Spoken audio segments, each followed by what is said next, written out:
Hey, everybody, how you doing? Well, that's good. Welcome to PHLY Flyers. Happy Friday to all who celebrate. My name is Bill Matz. I'm your director of fun and games for the afternoon. Joining me today, it is my trusty co-host, Philadelphia's #1 hockey beat writer, Charlie O'Connor. What's going on today, Chuck? I'm ready to help us all ease into the weekend. I really, really love this. Is what I had in mind when we changed Fridays. We're going to do something after the show today. We're going to record like something extra. But most of the time, we will not be doing that. In fact, yeah, we might get pre-recorded shows. No, that will never happen. I don't think we're allowed, quite honestly. But today is, I wouldn't really call it an F-Around Friday because we have a lot of stuff to get to. There's coach news. There was a whole night of elimination games last night. We got to, of course, hit our Tankathon spin in just a minute. But before we hit Tankathon, you got to hit that like button. This is insane to me that a wrestler, Matt Taven, even knows about my hair. But what's up, Miles Millennium in the chat? Anyway. I'm just going to let that this go. This whole thing is weird. I'm just going to let that go. That's a wild situation. Anyway, crazy night of playoff hockey last night. A lot of fun. I wish it could be like that every single night. Only one Game 7 forced in 4 3-2 series. At least we got one. And of course, it's the one that least benefits the Flyers, which obviously. But we have a lot of fun stuff to get to today. There's a new coaching candidate. Elliotte Friedman threw out a new name today on 32 Thoughts. We'll get to that. But first, we got to hit that Tankathon spin. And Monday is the big day where this happens for real. Yeah. And if you want to be there with us, you got to come to the Draft Lottery Party, die-hard event here at the PHLY studio. To get in, all you got to do, go to allphly.com, hit that events tab, buy some tickets, join us, have a jolly good time. It's going to be a ton of fun. Refreshments, live reaction show, pop a shot. Charlie, I mean, what else could you possibly ask for? You add me in there. Charlie's going to be there. Yeah. You can't always make our parties because true. of your capital J journalism duties. True. And people love to meet Philadelphia's #1 hockey beat writer, and you'll be here. I'll be there. I guess so. This will be the second to last Tankathon spin we do, right? Because we will have the show on Monday afternoon before the lottery party. That will be the last time. That'll be the last one. So this is the second to last one, the penultimate, if you will, Tankathon spin. I just love to say that. It's a good word. Just like consternation. It is. Good words. All right. You know that the Flyers have the 4th highest lottery odds, 9.5% chance at the first or second pick. Without further ado, Brenna, spin that wheel. I'm going to miss that. They stay at 4. Stay at 4. All right. So it's just Chicago, San Jose win this one. Flyers stay at 4, which really wouldn't be a terrible outcome. If Chicago moves up one spot ahead of San Jose, that's just, why? Why even do it? Yeah, there's no fun in that. Like, one, it makes the entire hockey world mad because everyone hates the Blackhawks. You've had your time. It's over. It's our time. Also, their time is done. Their time is done. But also, like, you got Connor Bedard. Leave the rest of us alone. San Jose, like, maybe Connor Bedard isn't that good. Maybe. Perhaps. I mean, he did just turn down the opportunity to play for Canada at the Worlds, deciding he'd rather work on his game, which if I was a Blackhawks fan, I'd be cool with. Yeah. But in terms of that next wave of, like, the Canadian international team, I think you were probably penciling him in there if he's good enough, like he doesn't have to really, like, they would put eventually him on. when he's in his prime, you would think it doesn't matter. You would think if Connor Bedard next year has the breakout season where he's on pace for 50 goals and 100 points, that the Canada people, the higher ups, are not going to be like, well, we would have put you on the team, but you skipped Worlds, so sorry, kid. Yeah. I doubt that. All right, but that is our second to last. I am going to miss this. Tankathon spin. Make sure you get your tickets for the Draft Lottery Party Monday. All right. Yeah, come hang with us. Charlie, fun time. I'm going to leave this up to you. All right. What do you want to do first? Do you want to do playoffs or do you want to do coach stuff? Let's do playoffs. All right, let's do playoffs because last night was... We'll do a little bit of an F around Friday. Yeah, last night was a crazy, just like awesome night of hockey. Not a good night for Flyers draft pick. No, of course not. Not a good night for that. And that's why, listen, maybe we're saving all of our luck for Monday. That was my take on Twitter. Like, all right, Edmonton advances, Colorado forces Game 7, but maybe we're just, you know what, those mid-20s picks, whatever they're going to end up being, at least we have that fourth pick or the fourth best odds, and maybe we're saving all that luck for the one spin that actually matters, the perhaps rigged real lottery. Perhaps. Who's to say? We'll see what happens, and then I'll decide if it was rigged or not. But we got 4 potential elimination games. 3 teams did move on. Colorado forces that Game 7 last night. Tons of good games to talk about. But I want to talk about the upcoming Carolina-Washington series first because we didn't get to it yesterday. I just feel like we learned nothing about either of those teams in the first round because... what do you mean? Like, the Devils were never going to win that series. Okay, Montreal fair. was never going to win that series. They just, like, it's not... The Devils decimated by injury. What were they missing? 3 other defensemen in the closeout game there. Like, Montreal just isn't their time yet. They have some good young pieces. We'll see how it all comes together for them. But clearly, they weren't going to beat the 1 seed. And now they're both playing each other, which means one of these teams, I feel, is going to get into the conference final, and we won't actually know how good they are yet. Like, we've been looking at Washington all year, like, yeah, they could have won the President's Trophy. They're the 1 seed, but is it real? Like, are they actually that good? I don't know. And Carolina, there's the playoff disappointments year after year for the most part. Little bit of a different roster. They make the Mikko Rantanen trade, then they end up bringing in Marty Necas. Like, who are they? Or not Marty. Who they? Logan Stankoven. Mikko Rantanen, then Logan Stankoven. Yes. They turned Marty Necas into Logan Stankoven ultimately. And that's a decent deal. But and Taylor Hall. And Taylor Hall, who's been pretty damn good for them in these playoffs. I just don't really have a great grasp on Carolina yet. And now they're going to play each other.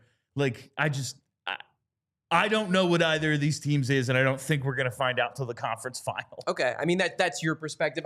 I'm not of that line of thinking. I think if Washington beats Carolina, that will be the final piece of evidence that sells me that Washington is legit. Now, maybe they are not the Cup favorite, but they are legit because I do believe that Carolina is a very good team. I think they've done it for long enough. No, they haven't won a Stanley Cup. They haven't got to the Cup final. The playoffs are weird. I really don't. I don't kill teams for not winning. Like, I don't kill Dallas because they haven't won a cup. No, they're an extremely well-run team. And in the past few years, they could have won the cup in any of those years. They just didn't. Doesn't mean they're bad. Doesn't mean they're fatally flawed. It just means that the playoffs are weird and pretty random, and they didn't get it done. So I don't bury Carolina because they haven't won a cup or got to a cup final. I think they're a very good team. And if Washington goes out there and beats Carolina, does it not in like a BS way, not in a way where like goalie stands on his head and they win because a bunch of bounces went their way. You have to obviously watch the series to know how it plays out. But if Washington outplays Carolina, which I'm not expecting them to do, but if they do, that will absolutely change my opinion of Washington. As for Carolina, I will acknowledge that if they get to the conference final by beating a Devils team that is nowhere near full strength, and a Capitals team that I've always sort of wondered if they're paper tigers, I do agree that it's not going to tell me like, oh, this is definitely the year for Carolina. That said, it does mean they got to the Final Four, and now suddenly they're like, this is why it killed me that they weren't able to keep Rantanen, even if they would have had to lose him in free agency, because you looked at the path for Carolina and you're like, they're not going to play a really, really good team until round 3. The third round, If there's a time for you to go all in on a year, it might be this one. I guess I know that Carolina is really good. I just don't know exactly how good. Like, are they Florida or more on the level with like Toronto? Mm-hmm. Like, I just think there's tiers, and well, maybe they'll play Toronto.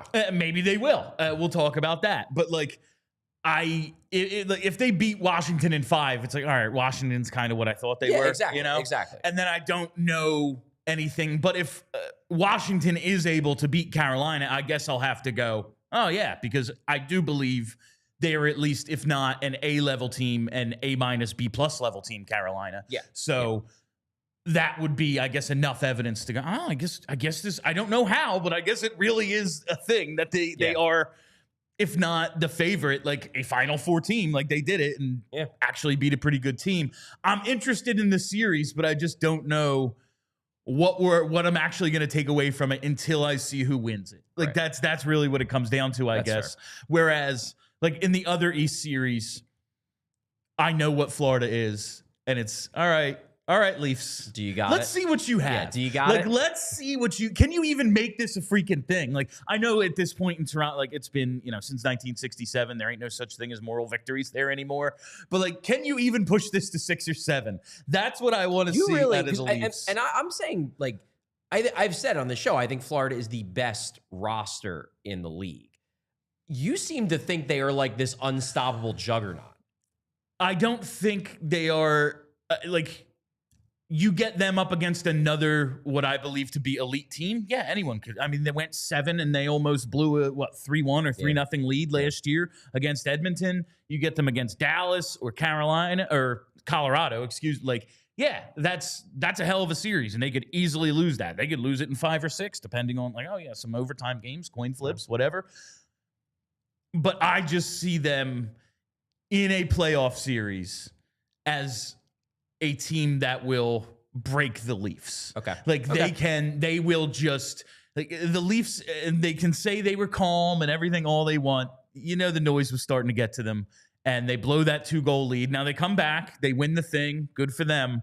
But I really want to see what the hell happens to them, like mentally and emotionally, when it's Brad Marchand is back. And like you still haven't gotten rid of him. He's still in your life. And it is a way better team than any of those Boston teams they ran into.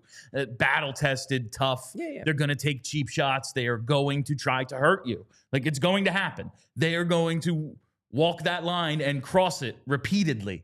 Will you be able to answer back and win enough to keep yourself in this and maybe win a game 6 or 7? Yeah, and I think Florida's very good. I think it's starting to irk me that, like, they are now being held up as like, this is how you play playoff hockey. This is the platonic ideal of a playoff hockey team. Like, they won 1 cup and they won it in 7 games and almost blew a big lead. Like, this team, they're very good, but they're not perfect. No. They can be beaten.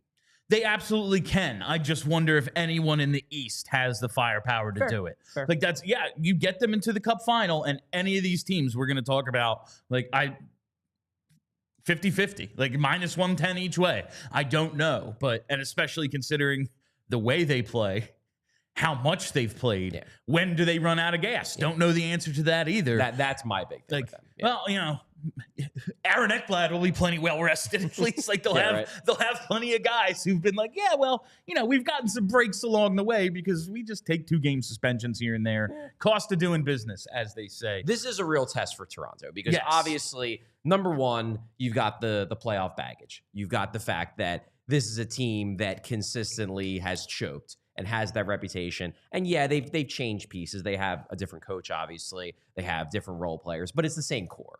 And they get fairly or unfairly pegged as chokers. So it's big for them in that sense, but also stylistically because, Craig Berube has kind of done to Toronto what Maurice did to Florida, where he's sacrificed some of their firepower to try to make them into a team that you would think plays more of a playoff style. And now they're going to get the biggest test possible against a team that I think the general perception is that Florida has mastered the playoff style. This will be a test to see if Toronto, if it was worth it. If it was worth it for them to, pull back on some of their high-flying, high-scoring ways to be better suited to the playoffs. We'll see if it was worth it or if it was just basically like, shuffling deck chairs around the Titanic. That's when you are in the situation that the Leafs are in, like there's only so much you can do. And it's going to come down to a couple of guys. They stepped up in that elimination game last night. I want to talk a little bit about some of the things that happened in that Leafs-Sens game, though. First, did you see the Nylander thing?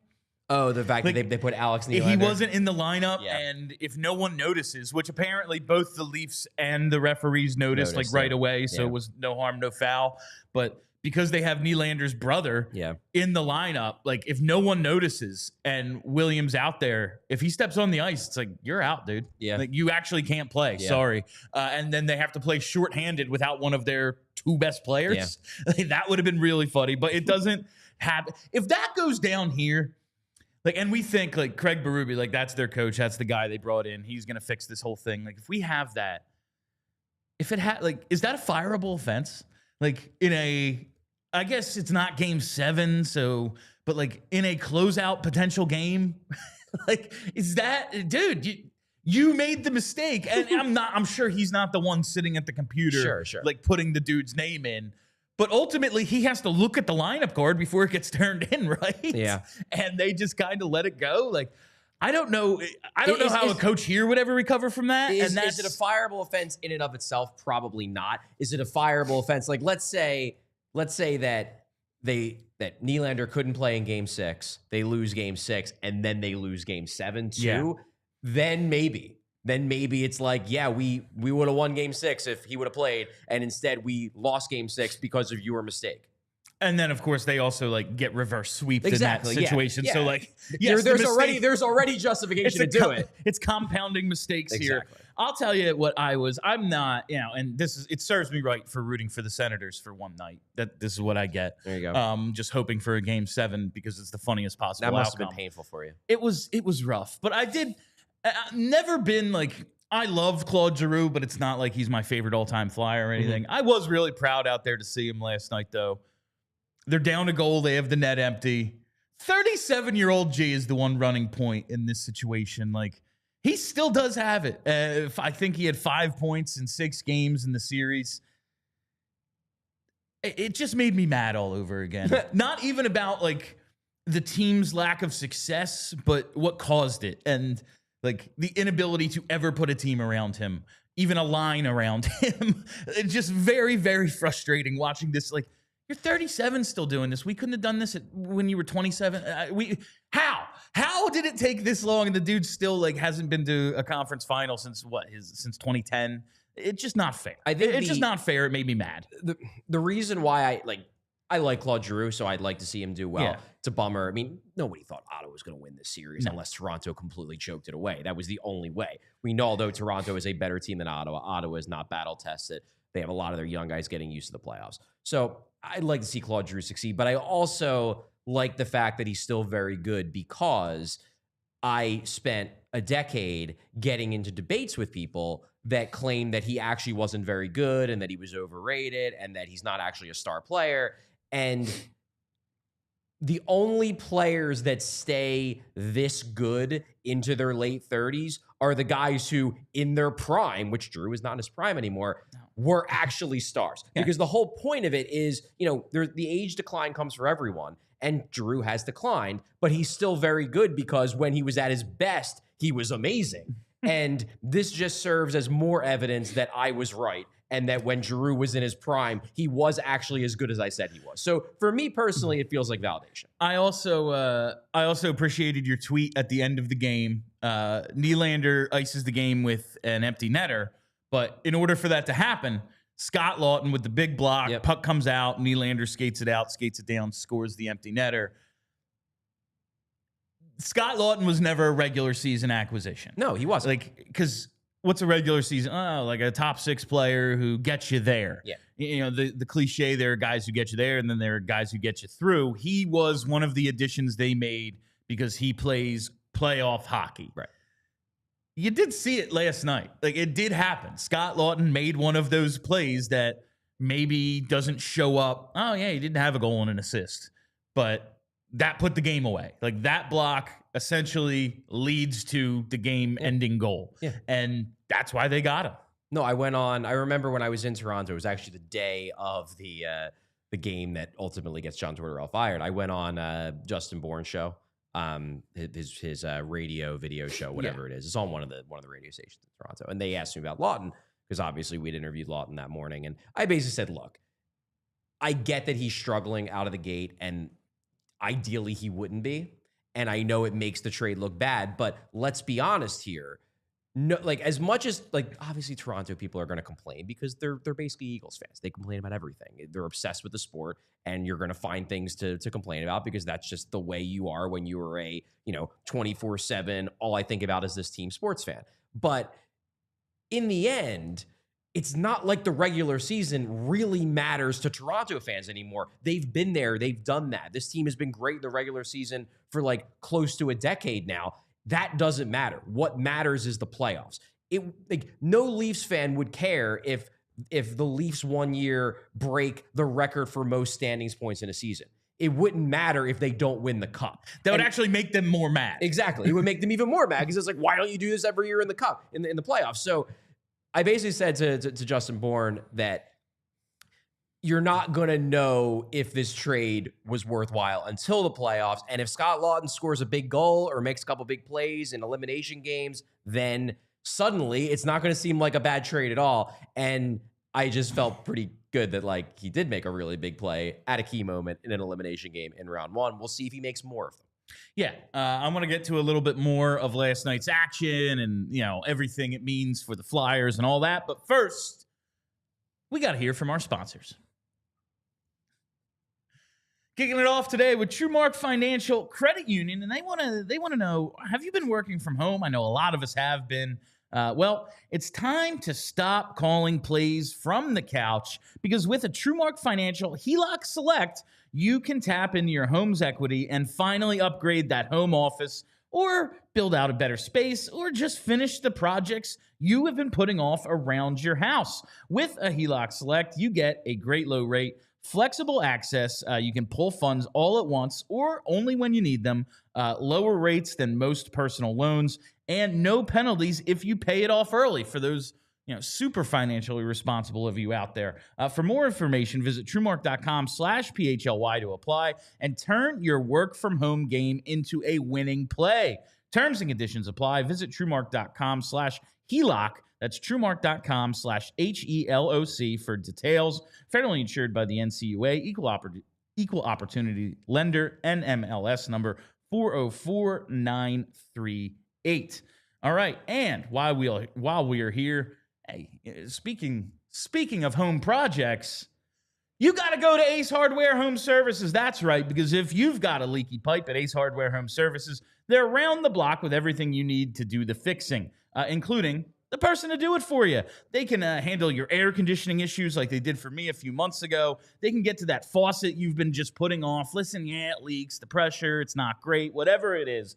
They've got the person for that too, because now Ace isn't just the helpful hardware folks. They're also the helpful home service and repair folks. From plumbing to heating and cooling, they've got the trusted pros to keep your home humming all year long. Ace Hardware Home Services, they're bringing helpful home, the helpful you love from the store, now to your front door. Visit Ace Hardware Home Services online at acehardwarehomeservices.com to get started on your next project today. All right, a little bit more. The Dallas-Colorado game was insane back and forth. I feel like that pace, even though Dallas did seem to really keep up, like, that benefits the Avs. Oh, it does. That's not the style. No, that was, if they're going to win Game 7, it can't be that kind of game. That was an Avs style game, to be sure. But they hung in. No, they were right there. They were right there. They're right there. The worst bounce in history goes against them. That's like my only complaint. And maybe that's like, if that's an overtime goal, I love it. But like, if it's, man, I really don't want to see this sort of series decided. Now it's a one and done. It is a sudden death game, basically. Yeah. I really don't want to see this thing decided by that. Like, I want to see either Mikko Rantanen or Nathan MacKinnon on a breakaway decide this series in the third period with 2 minutes left. Like, I want to see freaking overtime. That's what I want to see happen. But this is what I guess I get for rooting for a team from Dallas. Like, of course they're not going to close it out. Of course it's going to go 7 now, and we're going to have to watch simply for draft pick stuff. And listen, it's the 20s, but I do want to talk about this, Charlie. Okay.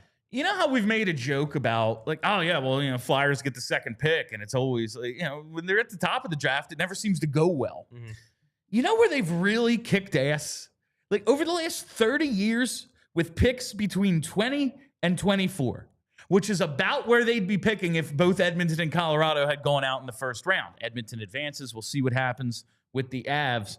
But just take a look at what they've done in the last few years. 2023, Oliver Bonk at 22. Still unclear. Unclear. But he's looking like a solid pick. But it looks like he's one of their... Maybe not the best pick, but a solid pick. He's one of their top prospects. Yeah. 2020, Tyson Forster at 23. Well, 20 and 25 goals in his first 2 years in the league. That's pretty good. Even if he is just what he is now, a play-driving 20 to 25 goals a year guy, it's a good pick at 23. It's already a good pick. If he develops further, it could be a great pick, but it is already a good pick at 23. I would say the 2016 pick, the Germ, is that's one. Terrible. It's their one real miss here. Yeah, they flopped on that. TK, we really like TK. Great Scott pick. Lawton, Fantastic pick at 24. Traded up to get him, but fantastic pick at 24. Scott Lawton looks like it was a pretty damn good pick. Yes, it wasn't that great of a draft either when you look back. And Lawton, very good pick at 20. Claude Giroux, they may have forgot his name, but it all worked out, I would say. They wanted 3 guys more than him, and they all were taken. So, okay, I guess we'll take one of the best players in franchise history. Sure. Mike Richards, pretty damn good pick at 24 and a great draft. Simone Gagne, one of the best players of in franchise history, one of the most long tenured stories of success in the franchise. And say what you will about Bush, not a ton of goalies have been on 2 different teams that went to conference finals. He was a really good pick. He had really good years. He did. I mean, that save, the legendary save in the Devils series, he was a good goalie for the Flyers. Ain't his fault they blew that 3-1 lead, I'll tell you that. And in 3 other stints with the team, he did okay too. Yeah. I love Bush. And now look, he's a great color guy, national. Exactly. And we'll have those ties to him forever. I really want these picks. I really need now Colorado, rooting for Dallas, need Colorado to lose. Because this is where the Flyers have made their bread and butter in the 20s, 20 to 24.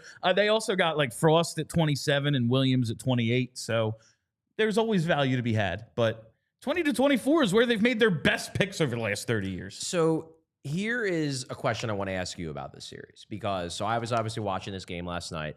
One of my really good friends is a Dallas Stars fan, and after, I don't even know if the game was over yet, but I think it was after the empty netter, where it's okay, they're not winning. And she texted me and she's just I have no idea how they come back from this. I'm fully expecting them to get blown out in game 7 because this was their shot. And to lose in that way is got to be so demoralizing. I don't know how they respond.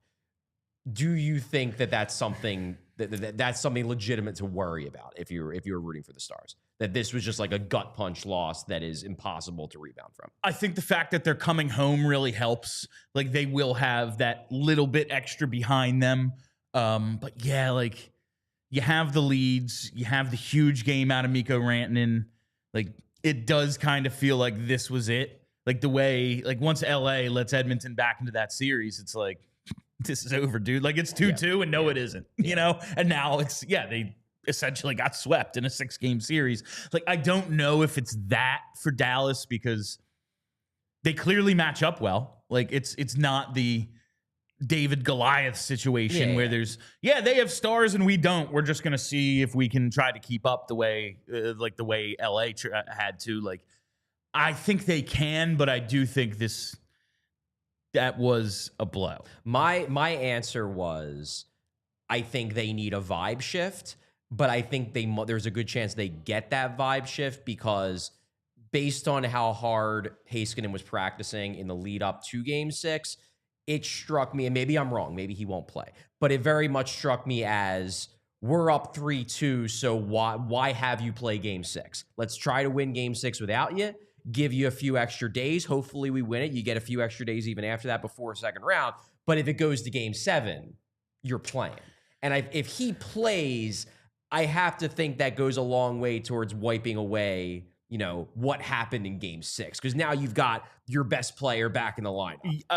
Absolutely. That is absolutely. And we've seen the momentum doesn't necessarily carry over game to game. Every story is its own game, or every game is its own story, really. The other way around makes sense. It's close but enough. Yes, looking at the way that went, and we need something to get us back where we were emotionally. Oh, that's that and then some. That's your best player. Yeah. They have a lot of really good players. And maybe if Mikko Rantanen is what he is in Game 6, it's an argument. But Miro Heiskanen is their best player. Yeah. And especially against, the most firepower in the league. You need that guy who's, he's the best defensive defenseman we have. There's no one who can defend better than this dude. And he helps us on the breakout and lots of other different ways as well. And you are going back home. And you're going back home. I can see that being maybe the lift they need. That would, if not make them favorites, at least make it even in my mind. But right now, if I'm betting straight money line, it's Colorado. It's Colorado. And we don't know. Maybe he won't come back. Maybe he won't play. Maybe he won't play Game 7. It seems like Robertson. I know they may move Robertson from week to week to day to day. It would surprise me just because he hasn't really been skating with the team. That would be like a real Hail Mary. Whereas with Heiskanen, based on the reports I read the last couple of days, he was practicing in scrums, taking physical contact. He was practicing already, wasn't in line rushes. So it wasn't a surprise when he didn't play in Game 6. But it seems like he's very close. And they're hockey players, okay? It's a Game 7. If they can play, they're playing. Yeah, his legs work, right? Yeah. He can see, we saw Nick Seeler try to get out there when one of his legs wasn't working, and that was the regular season, exactly. Real quick, we just talked about Mikko Rantanen in a second. Did all three teams, win the Mikko Rantanen? I feel like every team got what they needed out of the Mikko Rantanen trade. I mean, Colorado got someone who can not do what Mikko does, but who can keep up with Nathan McKinnon and gives them way more flexibility, because that's been the team's issue up until this deadline has been depth. We're as top heavy as it gets, but what do we have under that? It gives them flexibility. Carolina, Logan Stankoven just fits there, and they're going to have him forever. Yeah, and they never thought Natchez fit their style, especially as good as he ultimately ended up becoming. And Rantanen didn't either, it turns out. Well, maybe. I don't know. He didn't think he did. He didn't think he did. I think fair. he was like, this isn't what I do. Yeah. And Dallas gets the best player in the whole thing.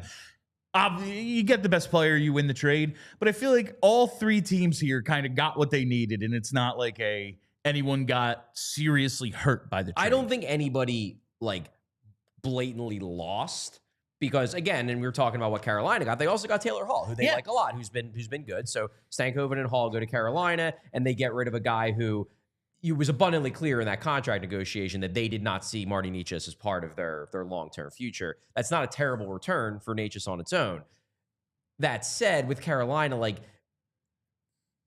Necas was their big trade ticket. And the big flaw that Carolina has, that they will have until they ultimately resolve it or they don't, is they don't have those, oh man, he terrifies you in a playoff series. A-level game breaker. Yeah. And now I like Stankoven a lot. Taylor Hall is a darn good player. He's not as good as he used to be, but he's darn good. They still don't have that. And if they were to lose to a Florida or even Washington, that's what everyone's going to point to. And then they still have to go out and find a way to get that guy. And now they've traded away one of their big trade chips that might allow them to get that guy. So if anybody lost it, it's Carolina. But I don't think they lost it so bad that it killed them. I just think they probably got the weakest end of that trade. If you're the Kings, what the hell do you do, Charlie? 4 years in a row now. Yeah. And you just have... There's no way. I don't know. If you're them, and I said yesterday, losing in the first round isn't exactly what it was. The Lindros era teams where it's, man, I don't know. You underachieved. Now it's, man, you ran into Connor McDavid in the first round. It's not really the first round, Yeah. But when the format is this, and you're probably going to see them in one of the first two rounds every year for his whole career, what the hell do you do? What do you do? I don't know. I really don't, because they're stuck. Do you go all in on Mitch Marner? They're a good breaker? They're clearly a good team. They're not as good as the Oilers. And also, they are not stylistically built to beat the Oilers. It seems like they're we'll try to slow them down. It's well, good luck. He's going to skate by you. Good luck. He's going to skate by you. Yeah. If you going slower doesn't slow him down. It gives him something to skate by. Yeah. I don't know what the hell they're supposed to do, but this is where it really, I am a noted disliker of the playoff format, but this is where the playoff format feels the most unfair. Yes. But also, I don't know, build your team better. Yeah, beat them. But what do you, you had a 2-0 lead, you blew all those leads in the series. It's not as if you had no chance. This year, you just blew it. Yeah. Like, yeah, in years past, you just weren't as good. Sorry. This year, it was, you had the opportunity. I'm intrigued as to whether Hiller survives this. If they look at it as this year, past years, maybe we just didn't have the firepower. This year, a different coach may have been enough to push us over the edge. And while he's done a good job in LA, if you can't blow up the roster, and I don't think they want to, maybe that's the only change you can make. This is the last thing on the playoffs. Vegas moves on. The Wild get bounced in the first round. This is Minnesota losing in the first or qualifying round of the playoffs for the 8th time in 10 seasons. The other 2 years, they didn't make the playoffs. Dear Lord, Vegas has won 12 playoff series in its history. 12. The Wild have won 4. They have won a total of 5 games beyond the first round ever. That is freaking insane. The ultimate mid team. It really... What I will say about the Wild, though, and I don't love to defend the Minnesota Wild because whatever, they're the Minnesota Wild. But they have been doing this the last couple years with one hand tied behind their back because of the massive cap issues with the Suter and Parise buyouts. Finally, they mostly end. Now, they're still on the books, but it's like instead of being $14 million that they just can't spend, now it's like $1.5 million. It will be very interesting to see if with that cap space, they can make a big trade or a big signing this summer and push themselves to a point where they are no longer just first round fodder. They can actually take a run at this in the West. We will see what they can do with that sort of space. It was the last game of Marc Andre-Fleury's career. We want to do this debate again? Because, I get why he's going to the Hall of Fame, and I'm a supporter of it because I think the Hall of Fame should be a museum and more a celebration of the game than, the best of the best. But when I'm listening to 32 Thoughts on my way in today, and they're like, oh, yeah, he's in, man. This isn't even a debate. Isn't it? No, it's not even a debate. Well, he's just in? It isn't a debate because the hockey people have decided it's not a debate, and they are the ones who decide who makes the Hall of Fame. It's not like a media vote the way it is with the Baseball Hall of Fame. Should it be a debate? Probably, but it's not. I mean, look at this. They announced the Masterton nominees, and you've got Gabriel Landeskog, okay? You got Landeskog who battled through a serious injury to come back, and get to the playoffs. He gets in. Then you've got Sean Monahan, who signed to play with his best friend, and then his best friend tragically passes away before he can play with him. Those two guys, okay. And then you've got the third nominee, Marc Andre-Fleury. Why? Old. We like him. Old, and because everyone in the media likes him. That's why he got nominated. We want to give him something. Yeah. And it's I saw that today, the Masterton nominees. I was like, yup. Huh. Fleury, huh? Two legitimate, these are high end. We've talked about the Masterton before, and sometimes I'm like, is this tragedy porn? This award sometimes? I'm iffy on the entire award. The whole thing just kind of seems weird to me. But this one, dedication to hockey. Gabe Landeskog took 3 years to come back and didn't seem like he was ever going to play again. And here he is in the playoffs, kind of kicking ass. He looks really good. Yeah, kind of looks like the guy he was 3 years ago. Looks like Gabe Landeskog again, captain of the Stanley Cup champions when he went away. Yeah. And then Sean Monahan, the tragedy that rocked the hockey world last summer. Yeah, this is what this award. Oh, and Fleury, he's retiring. Right. Yeah.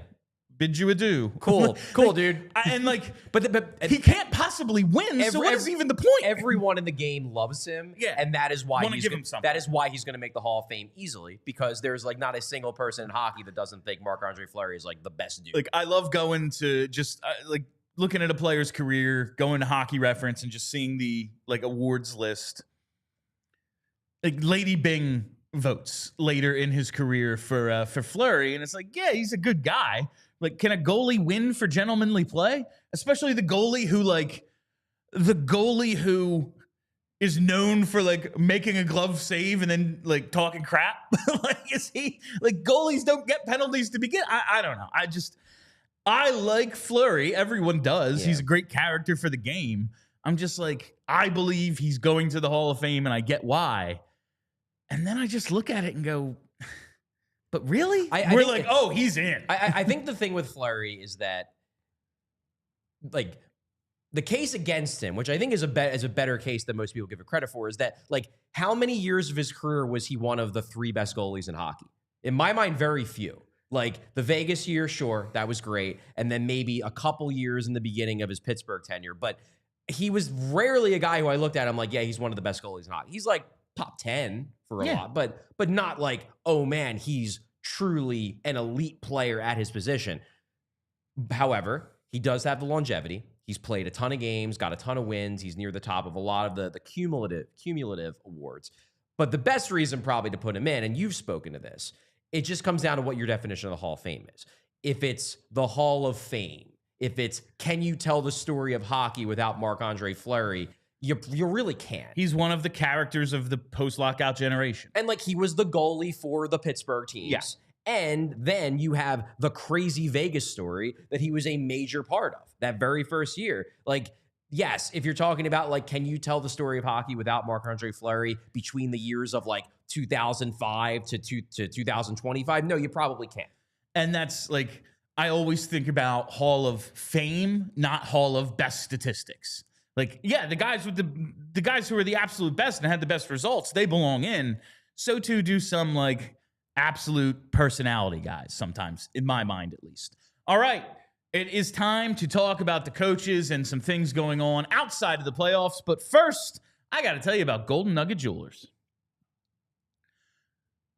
For the past 30 years, Golden Nugget Jewelers has operated out of that very same location at 8th and Chestnut in the heart of the city. And customers from all over, PA, Jersey, even maybe Baltimore, the city, everywhere, they have come to Golden Nugget Jewelers to find that perfect engagement ring or wedding band. Why? Because their staff is highly trained and dedicated to providing a personalized shopping experience. And listen, it's stressful. You don't know what you're doing. You're about to spend a ton of money, more than you've probably spent in your whole life. You want to make sure you're getting an expert. You want to make sure you're doing the right thing. That's where Golden Nugget Jewelers comes in, because they have a vast selection of engagement rings, as well as wedding bands, high-end watches, fashion jewelry, diamond necklaces, bracelets, earrings, so much. And each engagement ring purchase comes with a final cleaning and written appraisal. You get the full experience personalized to you, top to bottom at Golden Nugget. And they've been a family-owned and operated business since 1987. You know you can trust everybody at Golden Nugget because you deserve an expert and deserve the best price. That's why you got to go to Golden Nugget Jewelers, where Philly gets engaged. Visit goldennuggetjewelry.com today to learn more. While we're talking, you got to hit that Parks Casino. And one of my favorite things about Parks Casino, it's the Bet Parks app. All the games we love to play in person at Parks Casino, like the pop culture slots, roulette, cards, even dice games, they can all be found on the Bet Parks app. Parks Casino Online has the games you love, whether you're at home or on the go. Maybe you're waiting for that subway. Maybe, the show before you ran a little long. You've got all of your prep work done, and you want to put a couple of bucks on red. Why not do it with the Bet Parks app? So download the Bet Parks app today and create an account to receive an offer you cannot pass up. New users are eligible to receive up to $1,000 back if you are down in the first 24 hours after signing up. Bet Parks Online Casino is available to PA, New Jersey, Maryland, and Michigan residents. Terms and conditions apply. Parks Casino, this is how you win. Must be 21 and over. Gambling problem? Call 1-800-GAMBLER. All right, so I don't think that asking for a boost to 200 is reasonable. We're at 146 likes right now, but I think 180. I think 180 is reasonable. I think that's fair. Hitting that button right now. Let's get to 180. People probably having their Friday lunch, out rather than at the office. I understand. I think we can get a like spike of 34 likes. I think that's doable. Let's talk some coach stuff today. I want to lead it off actually with the Rangers job. Because it sounded last night and it seems as if Mike Sullivan is locking down that job. They 5 years. Officially announced. It's announced. Okay. The Rangers announced. I don't know if we have the explicit money details yet, but the Rangers officially announced that he's their coach. But it sounded last night like Mike Sullivan was bringing a friend with him. Sure did. John Tortorella was rumored to be in the mix to be rejoining the Rangers organization, but we heard from Emily Kaplan earlier this morning that it's not happening. While John Tortorella did speak with the Rangers, he won't be rejoining after all. And then Sullivan believes contract for 5 years and all that. Can you just imagine Torts is like, I get, like, someone tweeted last night, well, this gives him the opportunity to do his two favorite things, not talk to the media and teach. Yeah, and I was like, well, first of all, if you actually believe he doesn't like talking to the media, I think you're nuts. No, he enjoys it. Yeah. He likes playing a character that hates the media. Yes. But I don't actually think I think the thing with Torts is that I think he does honestly think he dislikes talking to the media. Yeah. He dislikes being taken out of his rhythm and here's the thing with John Tortorella. He hates doing anything he doesn't want to do. And he would rather just be in his office doing work on something else than to talk to the media. That's true. But once he actually sits down to talk to the media, after about a minute to warm up, then suddenly he's having fun. It's like he didn't want to do it, and then he starts doing it, and he's like, this ain't so bad. And then the next day, it's like, I don't want to do it, and then he starts, this ain't so bad. It's just a constant repeat. It's like when you're like, I don't really feel like going out tonight. I'm just not. And then you get there, and you're like, you know what? This was a good time. Yeah. I'm glad I left the house. Like, I feel like that's John Tortorella. Like, and he likes having the opportunity to screw with people like Charlie now and then, you know. Oh, Emil Andre is a top 4 defenseman? I don't think so. Well, John, you played him 20 minutes last night. Yeah. Well, how about that? How about now? He's going to the AHL. Like, yeah. He was running your power play yesterday. Anyway, crazy. It doesn't look like it's happening. I can't imagine him as an on-bench assistant. Cannot imagine that happening. It would be so weird to look at. And I realized he was Sullivan's assistant for Team USA. I was like, yeah, I kind of want to watch a ton of Rangers games next year to see how that goes when he's like running the defense door or something. Like, that would be very interesting, but not happening. My bigger thing was, because we see it with the Tortorella-Shaw relationship and kind of their the dynamic, the way they worked. Tortorella was the bad cop who yells at everybody, and then Shaw's the guy who like puts his arm around you and is like, okay, like let's actually try to fix this. I cannot imagine John Tortorella be like, you rarely have bad cops as assistants. And I don't think John Tortorella at age 67 is going to miraculously turn warm and cuddly. Yeah, like that's like we just know that is the dynamic. That's how coaching staffs work. Is the head coach going to be like, yeah, you know, he's nuts. I got your back. Like, how does that work? But exactly. We won't get to see it actually play out, unfortunately. All right, let's get to, finally, with 13 minutes left in the show, the Flyers end of the coaching search. So Elliotte Friedman on today's 32 Thoughts brought up Rick Tocchet and his obvious connection to the Flyers. And he said, Philly's definitely interested. I think he's the first guy on their list. But I will say there seems to be a growing belief that Tocchet will consider television next season. There seems to be the belief that he will consider TV next year. The overall landscape isn't as he wants it in terms of, I guess, the coaching options. Maybe only, yes, there's 8 teams looking, but maybe the offers just aren't there. Maybe he's not going to get that $4.5-5 million he's looking for because he's not a Stanley Cup winning coach. I think. What do you think? I think it's less about money, and I think it would be more about. To me, the way this is shaping up is that if they don't go with Tocchet, I think what this is hinting at least my read, is Tocchet's going to say, I want to coach a team that isn't in the middle of a rebuild. And he's going to be like, yeah, I know you guys say that next summer is going to be the summer you're going to go out and make big trades and make big signings, but might take time for that team, even that improved talent team, to coalesce into something that works. And maybe he doesn't want to wait a couple. He's not young.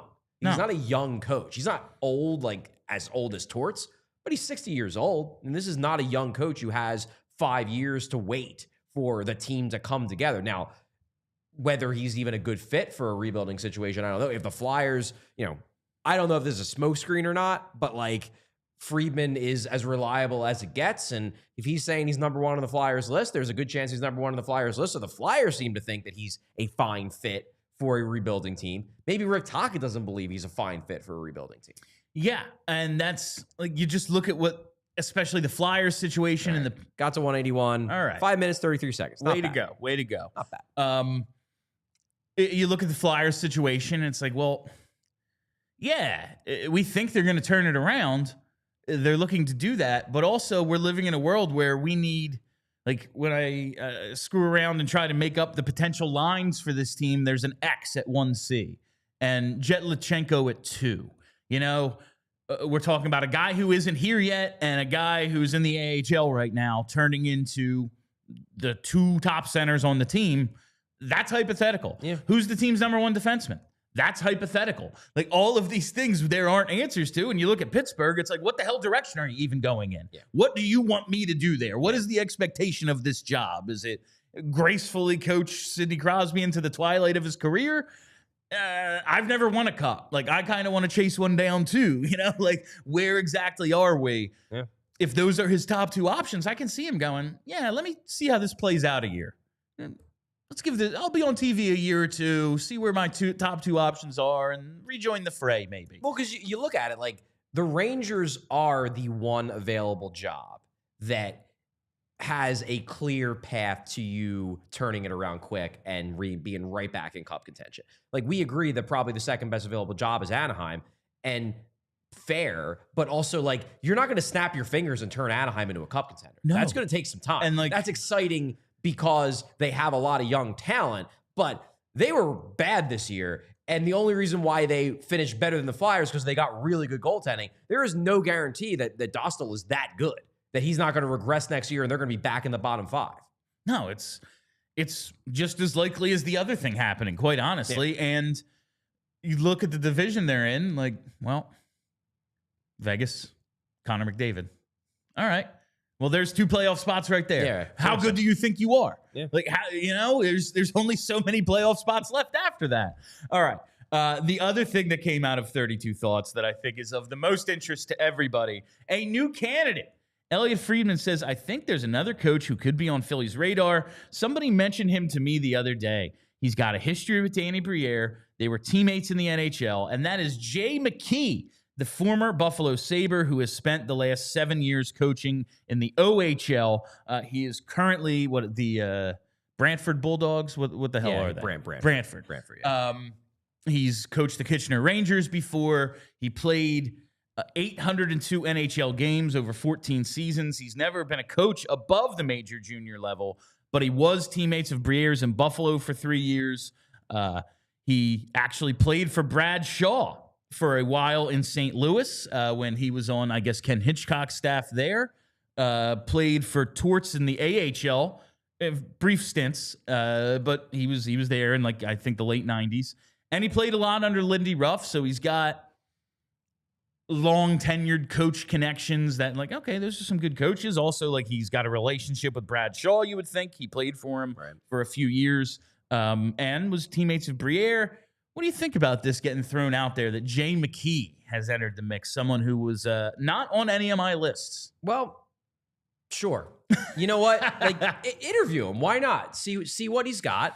He's not a guy who I think jumps out to anyone as, oh my God, he's the hot candidate type of guy, but he's had some success. To me, the very interesting thing about this, because I'm very much diving into my draft research at the moment. Now, I don't think this would be the case if they jump up to 1 or 2. I think then it's either Schaefer or Misa, regardless, depending upon which spot they get. But let's say they drop back to 5 or even 6.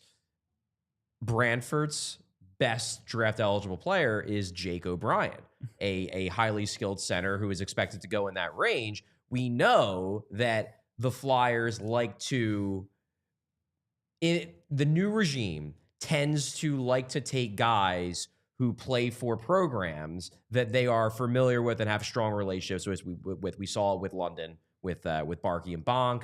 We even saw it with Jack Berglund. That Swedish program is a program that Brent Flair is very familiar with. He's drafted a lot of guys from there, dating back to his time in Minnesota. They like to take guys, if they can, from programs that they will have, like, a direct line to the people in charge so that they can be a little bit more hands-on with the pre-NHL, pre-professional development plan. The fact that Danny is buddies with Brantford's head coach, maybe that bumps Jake O'Brien up a little bit in their estimation. Just something, it's a little food for thought there. What do you think will freak people out more? Taking a first initial J O'Brien or taking a Desnoyers? Which one is going to freak people out more? I don't know. People are going to freak out regardless. Oh, absolutely. So, whatever. Jay McKee, when I see this, like, maybe Jay McKee, like, when I see these two things coupled together, the Tocchet news where it's like, yeah, he might go to TV for a year or two. All right, so that's the top guy on our list. I'm thinking Brad Shaw is kind of we have him in our back pocket. He can always be the coach, and we'll see how it goes. Maybe they're thinking about McKee as the head coach, but like never coached above the major junior level, was like an assistant in college for like a season at one point. You're thinking a possible assistant. What if he's played for Brad Shaw? What if it's Shaw at the top and McKee is an assistant? That makes a little more sense to me.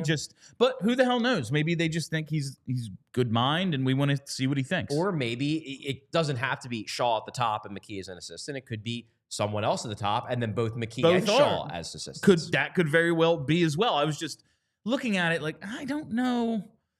It just doesn't feel like a Flyers move. Like that sort of coach with, he does have Briere connections and stuff and Shaw connections, all that. But I feel like they're going to go for someone a little more, like there's a little more shine on them. Like Ferschweiler, we didn't know his name until a few weeks ago, but guess what? He's the national champion. You know, that's exciting. I just feel like that's more of a Flyers move. It is a more traditional Flyers move, but Danny Briere is not, I would say, carving out the path of doing traditional Flyers things. He's executing on a rebuild. You know, he's trading away guys like Scott Laughton. He's doing things that a traditional Flyers type of manager would not normally do. This is an opportunity for Danny Briere to do something that makes it clear that this is truly a new way. So, all right, I think we only have like 4 super chats. I just want to share this note on Ferschweiler that I saw on Twitter because it kind of gets to what we were saying yesterday. And it's just a look at where Western Michigan was prior to him joining and what they've done since. You see a huge jump in points percentage, all the NCAA tournament appearances. Like you see their advanced numbers, their shot share percentages, their goal shares. He's done a great job. He turned around a middling program and turned them into a national champ. Yeah. Maybe it scares people that he's more of like a college coach, but he is the driving force, I would say, behind that, rather than like we talked about. Yeah, David Carl, he's a great coach. He took over a program that was cruising along just fine. Dave Hackstall, like 12 years. Yeah, they were consistent, never won. And it's North Dakota. Like, you know what they're going to get? A ton of great recruits. There isn't a first-round pick on that team, and look what he's done with them in 4 years. Like, it's pretty impressive. It is. I just thought it was. To see the actual numbers after we talked about it yesterday. Like, there's the proof. And I mean, we watched them during the Frozen Four, both of us. They play a style that you would think would be, not that this should be the main thing that the Flyers should be looking at, but they care about how the team is perceived by the fans. Yeah. And that Western Michigan team plays a relentless style that I could see them being like, yeah, our fans would dig that. Absolutely. All right, let's hit those super chats. 3 of them today. Let's get to Jameson Turner. Do you guys golf? If so, what's your handicap? Do you golf at all, Charlie? Jameson, I have golfed. I've probably golfed in my life a grand total of like 10 times. So I've done it. I know how to do it to the point where I don't completely embarrass myself, but I haven't done it near enough times to even know what my handicap is because it must be huge. I've gone to the driving range. I have many golfed. I have never played a round of golf, and honestly, I plan never to play a round of golf. Okay.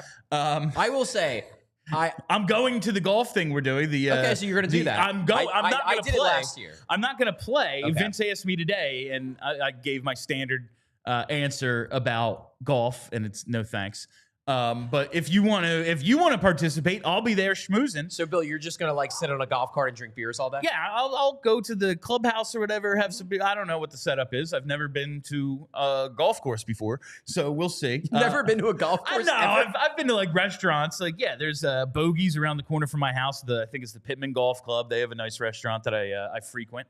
But yeah, there it is. We're going to overtime. Head to allphly.com. And we got to 200 likes. Yeah, we hit the 200. Way to go. Pretty cool. But yeah, if you want to come out, make sure you check out the second annual PHLY. I will say though, William, while I will eagerly make fun of myself for being bad at normal golf, I'm an excellent mini golfer. Excellent mini golfer. I will go to my grave claiming that I am very good at miniature golf. All right, maybe we'll get a miniature golf. Maybe that's what we'll do as our own event. Okay. We'll have a mini golf thing like the day before or something. Okay. Like the big tournaments, they have like the chip and putt or whatever before. Let's do that. We'll do a mini golf thing the day before the invitational. All right, from JH, what up, JH? Connor Fredard. I mean, we'll see how this goes, but I am expecting them to advance to the conference final at this point, I think. Wait, who are you thinking about? Oh, that's Bedard. I was thinking of McDavid. Yeah, I was going to say, that's Bedard. That's the other Connor. I don't think I think he's going to end up being real good. It's just going to take him a while, and that team is so bad. I think it is, as much as we all think, I think the hockey world as a whole thinks that Bedard is going to be really good. He didn't have the kind of second season that generally portends he's going to be really good. He's going to be good. He's going to be a clear-cut top half of the lineup, first-line player. But usually, if you're going to be a generational star, by year 2, you're near the top of the league charts.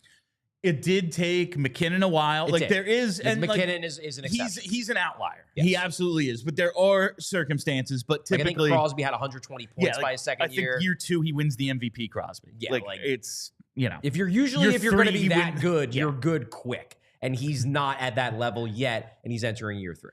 Year 3 or 4, Crosby was in the Cup final. It is, but I don't think there's also been a Fleury, a Malkin, or a Letang to join him. It's true. At least to this point. But it is interesting, have we stretched the definition of generational a little too far? When we're talking about Connor Bedard, because that's not what it seems like. That's, at least to this point, that's not what it seems like. He's really good. Yeah. But there's a lot of really good players. Exactly. There's only a few. Yeah, man, he's in the Hall of Fame after his rookie year. Sidney Crosby, it was yeah, man, we're just waiting for him to retire. That's when he's done, whenever it is, he's going in, but we already know. We'll figure things out. Yeah. All right. And from Kyle, went to Rothman for my foot and ankle. Was a great experience. Everyone who's gone, is Johnny Marks, when he does the read, talks about the pain he was in, I think with his shoulder, and they fixed him up right. Seems like Rothman has it going on. Yeah. I am lucky to have somehow this superhuman ability to absorb punishment and not get injured. It is very funny given how you treat your body. Yeah. That you've never had a serious injury. I broke my arm when I was a kid, apparently jumping up and down on my bed, but that's it. All right, and that is all the time we have for you on all PHLY or on PHLY Flyers today. Thank you all for listening. Thank you for hanging out. If you haven't already, hit that subscribe button. Follow us right here. Make sure you have that reminder bell set. We'll be back Monday. And speaking of Monday, draft lottery party. Join us for the draft lottery party.